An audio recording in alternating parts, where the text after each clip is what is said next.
अब आज के इस वीडियो में हम विद्यार्थियों के साथ रेखा और समतल के बारे में चर्चा करने जा रहे हैं।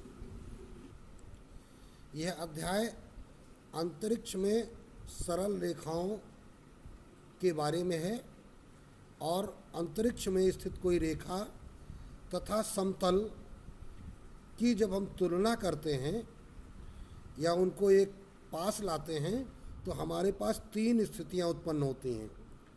अगर रेखा समतल को काट रही है या प्रतिच्छेदित कर रही है तो रेखा तथा समतल के बीच में कोण बनेगा। दूसरी स्थिति, यदि रेखा तथा समतल परस्पर लंब हो जाए, अर्थात रेखा समतल पर लंब का निर्माण करे, और तीसरी स्थिति रेखा तथा समतल परस्पर समांतर हो जाएं अथवा रेखा समतल पर हो जाए, समतल पर स्थित हो जाए। तो इन तीनों स्थितियों को सबसे पहले विद्यार्थी समझेंगे फिगर या चित्र के माध्यम से। तो यहाँ फिगर में हम देखते हैं कि जैसे हमने एक समतल ये बना लिया और इसके अभिलंब की पोजीशन कुछ इस प्रकार है कि यह इस समतल का अभिलंब है, अर्थात इस अभिलंब के चारों ओर समतल की दिशा कुछ इस प्रकार है। कोई एक रेखा अगर हम समतल पर खींचते हैं तो ये यहाँ पर ये लंब दर्शा रही है। अब कोई अन्य रेखा या तो समतल के साथ, मान लीजिए एक रेखा हमारे पास आ रही है और ये देखिए आ रही है और ये समतल को प्रतिच्छेदित करती चली जा रही है, या अभी हमने पूरी लाइन आपको यहाँ पे जैसे दिखाई है। जैसे आप इसको ऐसे भी कर सकते हैं कि जैसे ये समतल का अभिलंब है और ये कोई एक रेखा है, ये जो समतल को इस प्रकार काटती हुई निकल जा रही है ना। या फिर कोई ऐसी रेखा है जो समतल को इस प्रकार काटती हुई निकल जा रही है, समतल को प्रतिच्छेदित कर रही है। तो ये जो बिंदु हो गया, ये रेखा समतल को इस बिंदु पर प्रतिच्छेदित कर रही है, या ये रेखा समतल को इस बिंदु पर प्रतिच्छेदित कर रही है। या यहाँ पर क्या हो रहा है कि ये कोई रेखा है, ये उसी बिंदु से होकर जा रही है जहाँ से इसका अभिलंब निकल रहा है, तो ये इस दिशा में जा रही है, समतल को प्रतिच्छेदित करती हुई चली जा रही है। इतना भाग हम मान लेते हैं कि ये हमें नहीं दिखाई पड़ता है। तो इस प्रकार यह रेखा और समतल के बीच में ये कोण तैयार होता है और रेखा और अभिलंब के बीच में ये कोण तैयार होता है। तो जब हमें रेखा और समतल के बीच का कोण अगर ये थीटा निकालना है तो इसके लिए हम करते क्या है, यह रेखा और अभिलंब के बीच का कोण, भाई टोटल कोण 90 है तो ये कोण कितना हो जाएगा, 90 माइनस थीटा हो जाएगा। तो अभिलंब एक रेखा के रूप में होता है और यह रेखा तो स्वयं रेखा ही है। दो रेखाओं के बीच का कोण क्या होता है, कॉस थीटा बराबर वेक्टर बी डॉट या vector A dot vector B, जब दो रेखाएं हैं, upon mod of vector A into mod of vector B. तो यहाँ पर कोण हम कौन सा लगाएंगे, 90 माइनस थीटा लगाएंगे। तो अब ये तो सूत्र होता है सामान्य दो रेखाओं के बीच का कोण, लेकिन यहाँ पर जब हम लगाएंगे तो हम क्या लिखेंगे, कॉस ऑफ 90 माइनस थीटा, और इस रेखा को यदि हम कहें वेक्टर बी और अभिलंब को कहें हम वेक्टर एन, कैसे कहेंगे, देखिए यहाँ पर ये ऊपर अगर आप ध्यान से देखें तो यहाँ पर क्या दिया गया है, रेखा तथा समतल के बीच में कोण के लिए ये रेखा का समीकरण नंबर 1 और ये नंबर 2 है समतल का समीकरण। तो रेखा कैसी है, वेक्टर आर बराबर ए प्लस लेमडा बी, अर्थात रेखा की जो दिशा है वेक्टर बी की ओर है। और समतल क्या है, आर डॉट एन बराबर डी, एन क्या इसका अभिलंब है। तो देखिए समतल का जो अभिलंब है और ये वेक्टर बी के बीच में 90 माइनस थीटा कोण है, तो कॉस 90 माइनस थीटा बन जाता है vector B dot vector N upon mod of vector B into mod of vector N. तो कॉस 90 माइनस थीटा क्या होता है? ये बराबर होता है साइन थीटा के। इसीलिए यहाँ पर देखिए लिखा हुआ है सदिश रूप में क्या होता है, समतल और रेखा के बीच का कोण साइन थीटा बराबर vector B dot vector N upon mod of vector B into mod of vector N. कब? जब रेखा इस रूप में हो और समतल इस रूप में हो। तो ये तो स्थिति हो गई जब रेखा और समतल एक दूसरे को काटेंगे। यही अगर कार्तीय रूप की बात हम करते हैं तो कार्तीय रूप में रेखा देखो इस रूप में हो जाती है। किस रूप में? x minus X one upon L बराबर y minus Y one upon M बराबर z minus Z one upon N. हालांकि आपने सूत्रों में इसको ए बी सी पढ़ा है, लेकिन नहीं, आपको ध्यान रखना है कि हमें रेखाओं की दिक् कोज्याएँ लेनी होंगी, दिक् अनुपात नहीं लेना है। तो दिक् कोज्याएँ LMN होती हैं।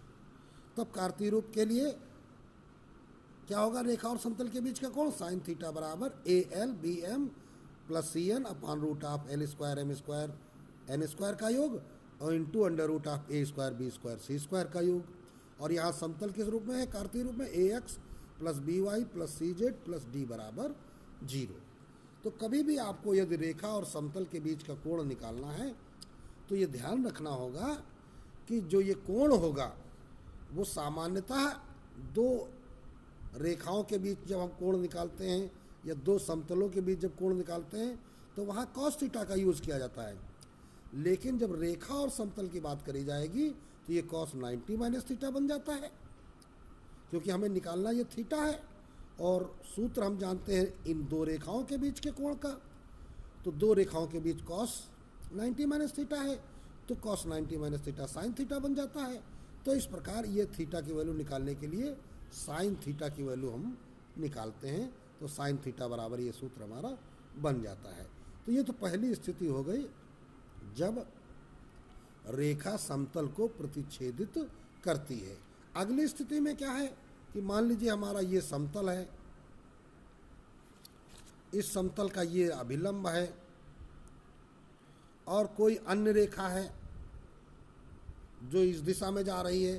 तो इसको जब हम थोड़ा सा और आगे बढ़ाएं तो हमने देखा क्या, ये वेक्टर n है, ये वेक्टर b है, ये परस्पर कितना कोण बना रहे हैं? समकोण बना रहे हैं। तो कब समकोण बना रहे हैं? जब ये जो समतल है, ये जो समतल है और जो वेक्टर b है ये समांतर हैं। जब रेखा और समतल क्या है? समांतर है। या समतल पर कोई रेखा है तो क्या हो जाएगा? रेखा और समतल समांतर हो जाएंगे। किसी भी समतल पर यदि हम कोई रेखा खींचते हैं, समतल के किसी बिंदु से ये हमने रेखा खींची, वो हमने इसी समतल पे खींची है, तो इसका मतलब ये जो रेखा और समतल क्या होंगे? समांतर हो जाएंगे। तो ऐसी दशा में क्या करना होता है? रेखा और समतल अगर समांतर हैं तो ऐसी दशा में क्या है? वेक्टर b डॉट n बराबर 0, या हम कह सकते हैं AL plus BM plus CN बराबर 0। ये कार्तीय रूप में है और ये सदिश रूप में है। कब? जब रेखा और समतल समांतर हो। दूसरे शब्दों में हमने क्या कहा? रेखा और समतल समांतर है, इसका मतलब रेखा और अभिलंब के बीच का कोण 90 अंश का है। और जब ये स्थिति आ जाए, ये हमारा समतल है तो ये देखिए, ये हमने इसका अभिलंब खींच दिया वेक्टर n, और ये कोई रेखा आ रही है जो समतल को प्रतिच्छेदित करती हुई चली जा रही है। तो अब यहाँ पे देखिए क्या है? ये वेक्टर b कैसा है? वेक्टर b और वेक्टर n दिशा विपरीत है लेकिन ये समांतर हैं। तो जब ये समांतर हैं किंतु विपरीत दिशा में है तो अब यहाँ पर स्थिति क्या बन रही है? इनके बीच का कोण क्या हो रहा है? इनके बीच का कोण कुछ नहीं है, लेकिन अगर हम समतल पर कोई रेखा खींचे तो ये समतल पर लंब हो जाती है। तो रेखा जब समतल पर लंब होगी तब देखिए प्रतिबंध क्या होगा? रेखा जब समतल पर लंब हो जाएगी तो b क्रॉस n है ना बराबर 0 होगा, या वेक्टर b बराबर m वेक्टर n, m उसका एक अदिश गुणांक हो जाएगा। या दूसरे शब्दों में कहेंगे l अपान a बराबर m अपान b बराबर n अपान c, जब इसको हम कार्तीय रूप में लेंगे। एक बात आपको विशेष ध्यान रखनी है कि जब आप पीछे दो रेखाओं के बीच में कोण ज्ञात कर रहे थे या दो समतलों के बीच में जो कोण ज्ञात कर रहे थे, वहाँ पर समांतर और लंब होने के जो प्रतिबंध थे, यहाँ पर उससे उल्टा प्रतिबंध है। जब दो रेखाएं परस्पर लंब होती हैं तो बी डॉट एन बराबर 0 होता है या ए डॉट बी बराबर 0 होता है। यहाँ पर रेखा और समतल समांतर होने पर बी डॉट एन 0 हो रहा है। उसका यही कारण है कि क्योंकि समतल का तात्पर्य उसके अभिलंब से लिया जाता है। हमेशा जो समतल की दिशा होती है उस पर लंब अभिलंब। तो रेखा समतल समांतर है तो इसका मतलब जब हमारा ये समतल है और ये रेखा है, ये समांतर है, तो इसका मतलब रेखा और जो इसका अभिलंब होगा वो कैसा होगा, परस्पर समकोण बनाएगा। तो इस प्रकार दो रेखाओं के बीच समकोण वाला प्रतिबंध या परस्पर लंब वाला प्रतिबंध यहाँ समांतर में लगेगा, और जो आपने दो रेखाओं में समांतर का प्रतिबंध सीखा था वो यहाँ पर लंब होने में लगेगा। तो ये आपको ध्यान रखना है, क्योंकि ये बड़ा कंफ्यूजिंग होता है और विद्यार्थी प्रश्न लगाते समय गलतियाँ कर देते हैं। तो ध्यान रखिए, कभी भी जब रेखा और समतल समांतर है तो हम उस प्रकार का प्रतिबंध लगाएंगे जैसा हम पहले लंब वाला लगाते थे, और जब ये परस्पर लंब है तो हम उस प्रकार का प्रतिबंध लगाएंगे जैसा हम समांतर होने में लगाते थे। तो ये तो हो गई प्रमुख बातें रेखा और समतल के बारे में।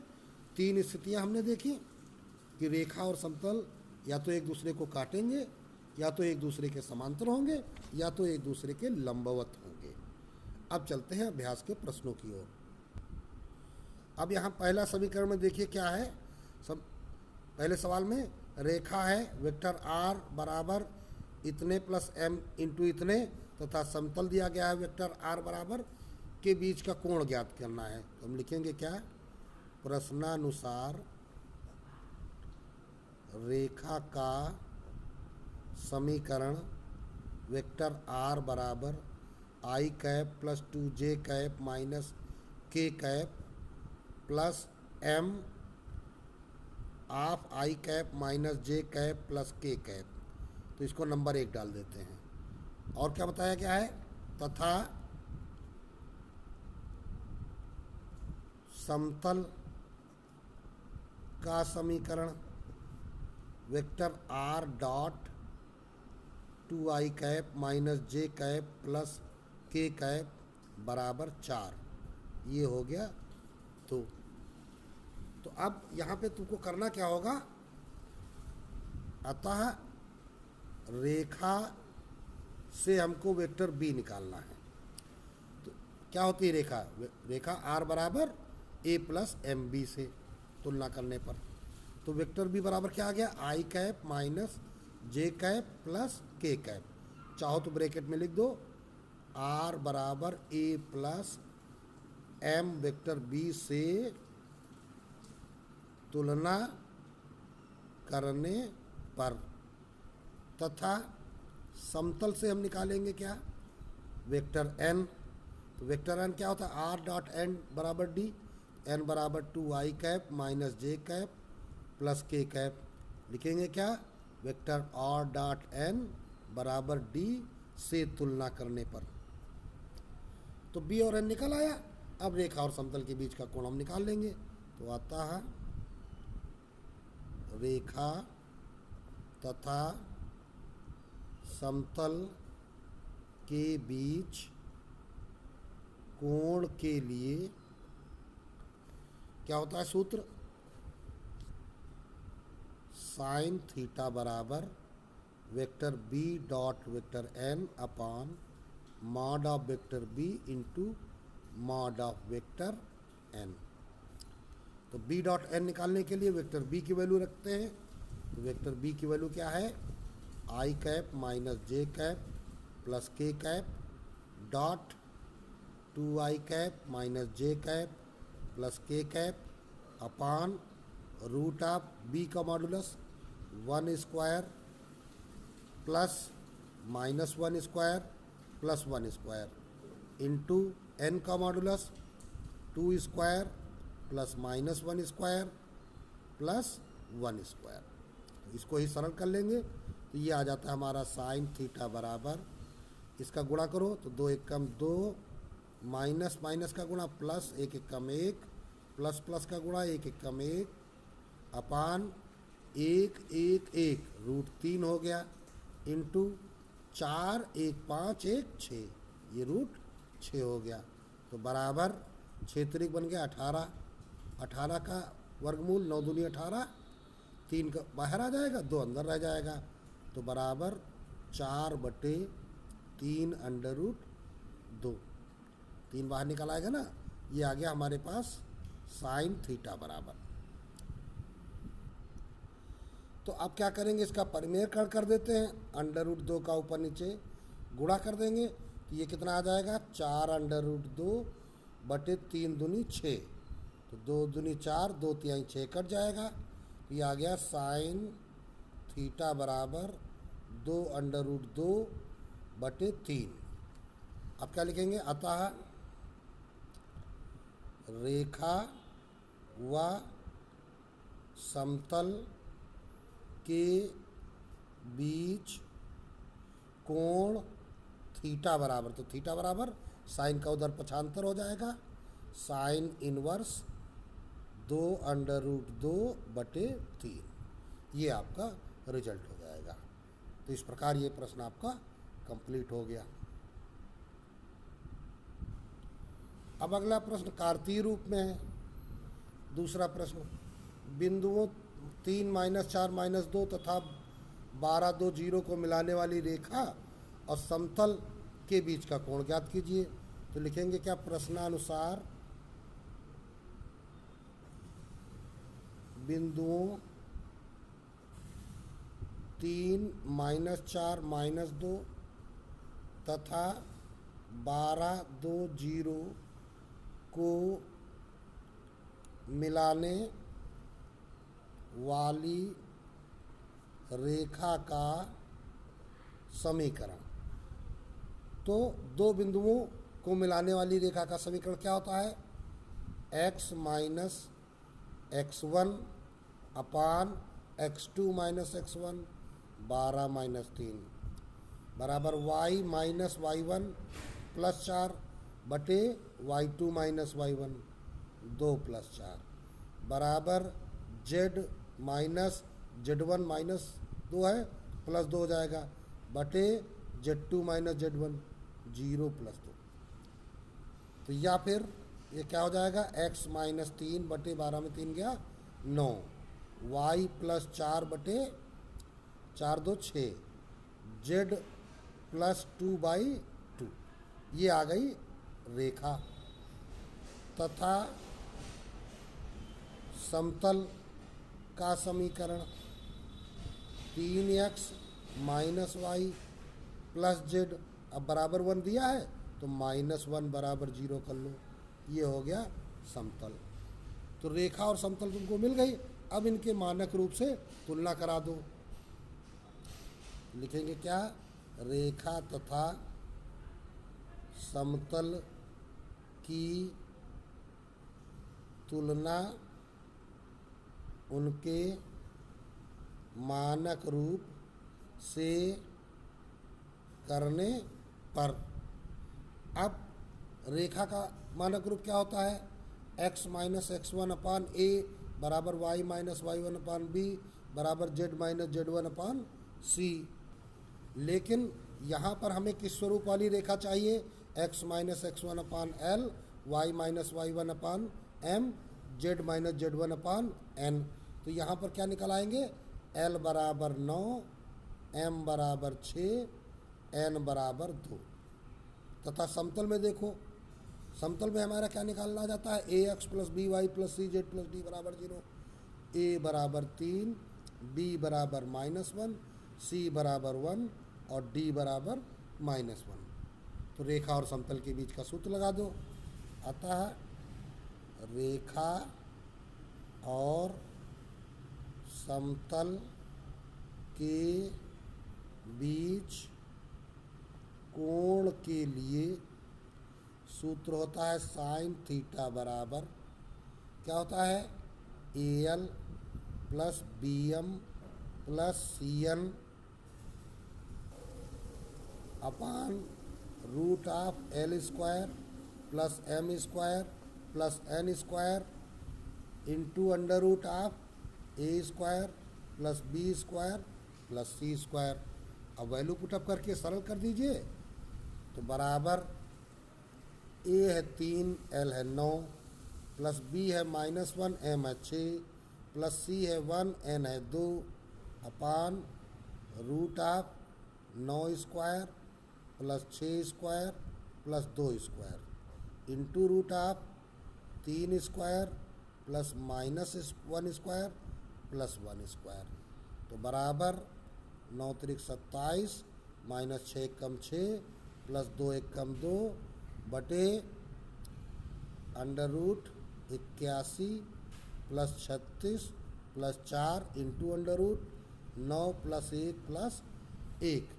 तो ये बराबर आ गया 27 2 29, 29 में 6 चला गया 23 बटा ये क्या होगा 40 और 8 4 12 अंडर रूट 121। देखिए भाई 36 4 40 और 40 और 80 120 और 121 का 11 निकल आया बाहर और यहाँ 9 2 11 अंडर रूट 11। ये आ गया तुम्हारा साइन थीटा। तो इसलिए थीटा बराबर क्या हो जाएगा साइन इनवर्स 23 बटे 11 अंडर रूट 11। यही आपका समतल और रेखा के बीच का कोण आ गया। इसी प्रकार तीसरा प्रश्न, सिद्ध करो कि रेखा तथा समतल एक दूसरे के समांतर हैं। तो हम लिखेंगे क्या, चूंकि रेखा का समीकरण वेक्टर r बराबर 2i cap minus 2j cap plus 3k cap plus m of i cap minus j cap plus 4k cap number 1 हो गई। अब तथा समतल का समीकरण vector r dot i cap plus 5j cap plus k cap बराबर 5, ये समतल हो गया। तो अतः रेखा एक की तुलना करेंगे हम वेक्टर r बराबर vector a plus lambda vector b तथा समतल 2 की तुलना वेक्टर r डॉट n बराबर d से करने पर।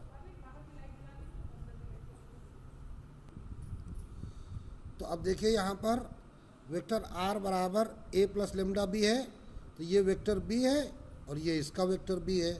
तो वेक्टर b बराबर आ गया i cap minus j cap plus 4k cap तथा यहाँ का वेक्टर n और ये रहा वेक्टर n। तो वेक्टर n बराबर i cap plus 5j cap plus k cap बराबर 5, नहीं सॉरी बराबर 5 क्यों, क्योंकि हमको केवल वेक्टर n चाहिए, ये तो d है। तो अब क्या करना क्या है, सिद्ध करना था कि एक दूसरे के समांतर हैं। तो समांतर वाला प्रतिबंध यूज करना पड़ेगा। तो समांतर के लिए सूत्र क्या होता है, वेक्टर b डॉट n बराबर 0। तो हम b डॉट n निकालें, अगर 0 आ जाएगा तो हमारा कार्य पूरा हो जाएगा। तो अब ये तो हमने लिख दिया केवल समझने के लिए, अब हम निकालते हैं। इसलिए vector b dot vector n बराबर i cap minus j cap plus 4k cap dot i cap plus 5j cap plus k cap. तो बराबर 1 into 1 1 minus 1 into 5 5 plus 4 into 1 4। तो ये देखिए कितना आ गया, 4 1 5 माइनस 5 0 आ गया। तो वेक्टर b डॉट n 0 आ गया। अब हम लिखेंगे क्या, चूंकि वेक्टर b डॉट n बराबर 0 अतः रेखा तथा समतल परस्पर समांतर हैं। रेखा और समतल क्या है, परस्पर समांतर हैं। सिद्ध हो गया, काम पूरा आपका कंप्लीट हो गया। अब अगला प्रश्न देखिए, बिंदु 1 माइनस 1 2 से जाने वाली तथा समतल 2x plus Y plus 3z पर लंब रेखा का समीकरण ज्ञात कीजिए। तो देखिए कोई एक समतल है, ये हम फिगर बना ले रहे हैं, और समतल पर ये लंब रेखा है, ये कोई रेखा है जो क्या है, समतल पर लंब है। तो अगर मान लेते हैं ये बिंदु P है और ये Q है, तो PQ इस समतल पर लंब हो गया, और ये जो P बिंदु दिया गया है 1 माइनस 1 और 2 है। तो इस बिंदु P से जाने वाली और ये रेखा क्या है, समतल पर लंब है, समतल ये दिया गया है। तो अभी हम जानते हैं कि जो समतल का जो अभिलंब होता है वो हमने कुछ इस प्रकार बनाया हुआ है। ये समतल का अभिलंब है वेक्टर n। तो अब देखो जो बिंदु P से जाने वाली रेखा है PQ और जो ये अभिलंब इसका वेक्टर n है, ये दोनों क्या है, समांतर सदिश हैं। क्यों? क्योंकि ये भी समकोण है, ये भी समकोण है। अर्थात इस PQ की दिशा, अब हमने नीचे की ओर दिशा बनाई है, ये दिशा ऊपर भी हो सकती है ना, समतल पर लंब होना चाहिए, बस केवल ये ध्यान रखना है। तो दिशा कहाँ से हमको मिल जाएगी, वेक्टर n से मिल जाएगी समतल के द्वारा, और बिंदु P से जाने वाली मिलेगी। तो अर्थात जब हम कार्तीय रूप में लिखेंगे तो हमको क्या चाहिए, सदिश के दिक् अनुपात चाहिए भाई, x minus x1 upon a plus Y minus y1 upon b, इस प्रकार से होता है। तो अब लिखेंगे क्या, चौथा प्रश्न है, चूंकि समतल का समीकरण 2x plus Y plus 3z बराबर 5, इसकी तुलना ax plus by plus cz plus d बराबर 0 से करने पर a बराबर 2, b बराबर 1, c बराबर 3। तो ये ए बी सी क्या हो गए, समतल के अभिलंब के दिक् अनुपात। तो अब ये अभिलंब के दिक् अनुपात आ गए तुम्हारे वेक्टर n के। तो चाहो तो यहाँ से आप वेक्टर n भी निकाल सकते हो। फिर दूसरी बात क्या हो गई, बिंदु किससे जाती है रेखा, 1 माइनस 1 2 से, 1 माइनस 1 2 से। तो चूंकि रेखा बिंदु 1 माइनस 1 2 से होकर जाती है, तो इसका मतलब क्या होगा, ये x1 y1 z1, ये क्या होगा, 1 माइनस 1 और 2। तो अतः अभीष्ट रेखा का समीकरण, तो x minus x1 upon a बराबर y minus y1 upon b बराबर z माइनस z1 अपान c, ये सूत्र होता है। तो यहीं पे वैल्यू रख देते हैं, x minus 1 upon a 2, y minus 1 है तो प्लस 1 हो जाएगा, अपान b 1 बराबर z माइनस z1 कितना है 3 अपान c कितना 2। तो ये आपकी अभीष्ट रेखा का समीकरण निकल आया। तो बड़ा ही सरल क्वेश्चन और छोटा क्वेश्चन है। कहा क्या गया था कि इस बिंदु से जाने वाली तथा इस समतल पर लंब रेखा का समीकरण। तो समतल पर लंब अर्थात समतल के अभिलंब के दिक् अनुपात वाली रेखा। तो हमको इस रेखा का दिक् अनुपात मिल गया और रेखा का एक बिंदु मिल गया, तो उससे हमने इस रेखा का समीकरण निकाल लिया। अब पांचवा प्रश्न देखते हैं, बिंदुओं 1 0 माइनस 1 एवं 3 2 2 से जाने वाले, क्या जाने वाला है, आगे पढ़ते हैं, तथा रेखा x माइनस 1 बराबर y माइनस 1 बटे माइनस 2 बराबर z माइनस 2 बटे 3 के समांतर समतल का समीकरण ज्ञात करना है। तो समतल के बारे में कहा जा रहा है कि ये जो पहला बिंदु और ये जो दूसरा बिंदु है ये कहाँ है, समतल पर है, जो समीकरण हमें ज्ञात करना है समतल का। और ये एक रेखा दी गई है। तो पांचवा प्रश्न हल करना शुरू करेंगे। चूंकि रेखा का समीकरण x minus 1/1, y minus 1/-2, z minus 2/3 ये रेखा 1 हो गई। तो इसलिए जब इसकी तुलना करोगे तो क्या निकाल लोगे, LMN निकाल लेंगे हम, या रेखा के दिक् अनुपात निकाल लेते हैं। तो क्या कहेंगे, रेखा का दिक् अनुपात A बराबर 1, B बराबर -2, C बराबर 3 है। अब क्या कहा गया है, इस रेखा के समांतर समतल का समीकरण ज्ञात करना है। चूंकि रेखा के समांतर समतल का समीकरण ज्ञात करना है, अतः समतल के अभिलंब के दिक् अनुपात भी ABC होंगे।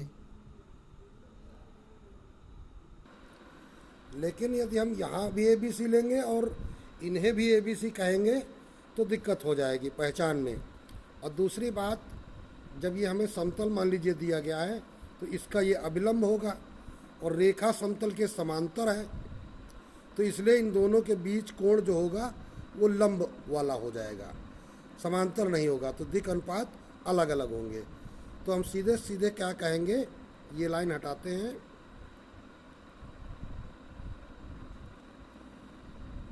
इसलिए रेखा तथा समतल का अभिलंब परस्पर लंब होंगे। अब हमको बिंदु 1, 0, -1 एवं इतने से जाने वाला समतल चाहिए। अतः माना कि 1, 0, -1 से जाने वाले समतल का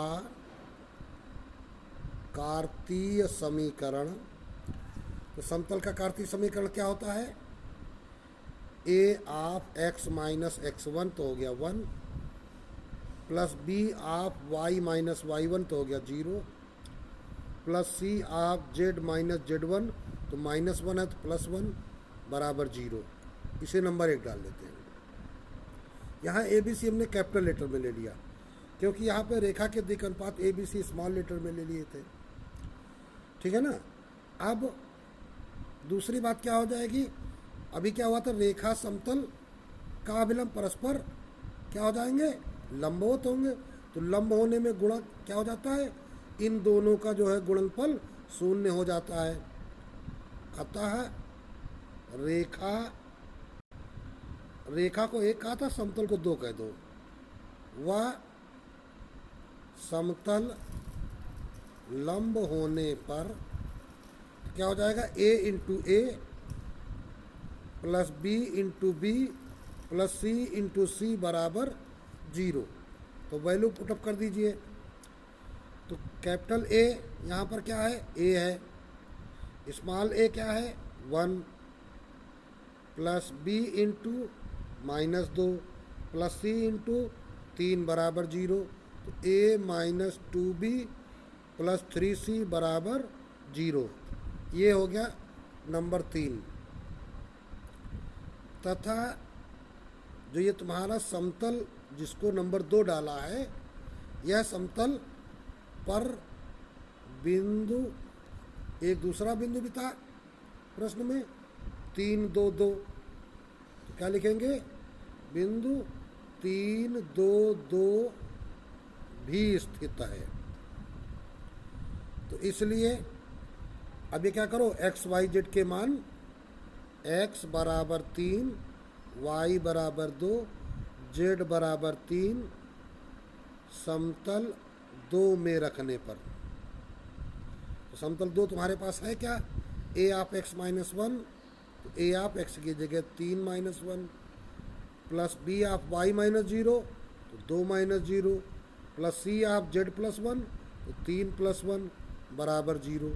ये क्या हो गया, 2a plus 2b plus 3c बराबर 0, समीकरण नंबर 4 आ गया।